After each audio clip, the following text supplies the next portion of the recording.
Ustaz Yusuf Mansur, semakin dalam menyelami dunia saham. Terbaru, dirinya memborong saham bank milik konglomerat Haritanu Sudibjo, yaitu Mensi Bank.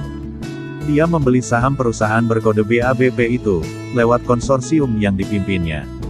Berikut fakta-fakta menarik seputar aksi Yusuf Mansur di dunia persahaman.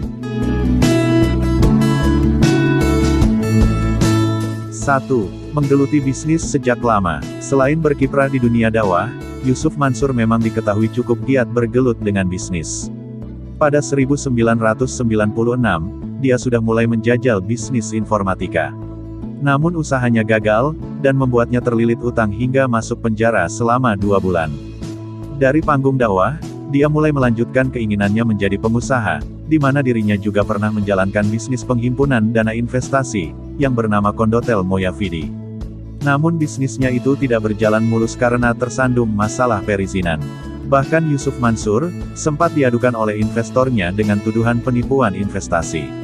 Merasa tidak kapok, dia menjajal kembali bisnis network yang bernama Veritra Sentosa Internasional, alias Paytrend. Di bisnisnya itu, Yusuf Mansur kembali tersandung, lagi-lagi karena masalah perizinan.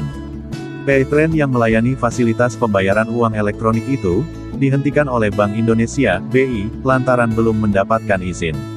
Akhirnya pada 2017 lalu, dia memperoleh izin dan resmi beroperasi, dengan memperkenalkan diri di Bursa Efek Indonesia, BI.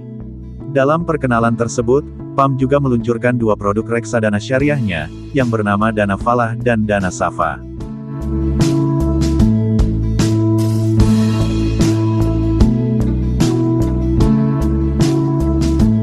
2. Koleksi saham BRIS hingga MNC Bank. PT Bank Bri Syariah, pada tanggal 9 Mei tahun 2018 resmi mencatatkan sahamnya di pasar modal. Dari saham yang dilepas beberapa di antaranya dibeli oleh Yusuf Mansur dan jemaahnya. Yusuf Mansur melalui Paytrend Asset Management, menjadi manajer investasi Kopindo dan melakukan kontrak pengelolaan dana, KPD, untuk membeli saham berkode BRIS itu. Namun, diketahui bahwa dirinya sudah melepas sebagian kepemilikan sahamnya, di bank syariah tersebut. Baru-baru ini dirinya juga memborong saham bank milik Haritanu Sudibjo, MNC Bank. Yusuf Mansur membeli saham perusahaan berkode BABP itu lewat konsorsium yang dipimpinnya. Ustaz kondang itu membeli 250 juta, saham perseroan dari Windly Ltd, perusahaan afiliasi PT MNC Capital Indonesia Terbuka. Totalnya dia mengeluarkan 80 miliar rupiah, untuk transaksi pembelian saham ini. Dengan rincian harga per sahamnya berada di level Rp322.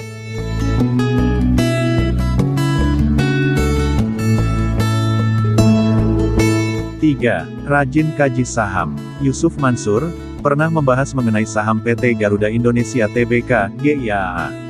Pada sekitar minggu kedua November tahun 2020, saham GIAA memang tengah meroket. Bahkan sempat menguat 15,28%. Lalu Yusuf Mansur berbicara mengenai saham PT Kimia Farma Tbk, KAEF. Dia menilai kedatangan 1,2 juta dosis vaksin COVID-19 Sinovac, memberikan positioning berbeda bagi saham KAEF.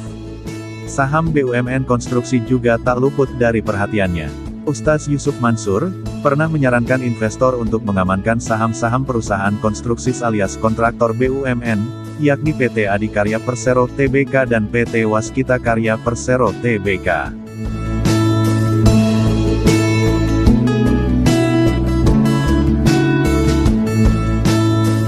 Itulah sederet fakta Ustadz Yusuf Mansur di dunia bisnis dan saham. Saat ini Ustadz tengah digoncang dengan gosip investasi bodong berkedok syariah. Apapun itu kita tidak boleh langsung berpikiran negatif sebelum tahu kebenarannya. Terima kasih sudah menonton video ini. Salam.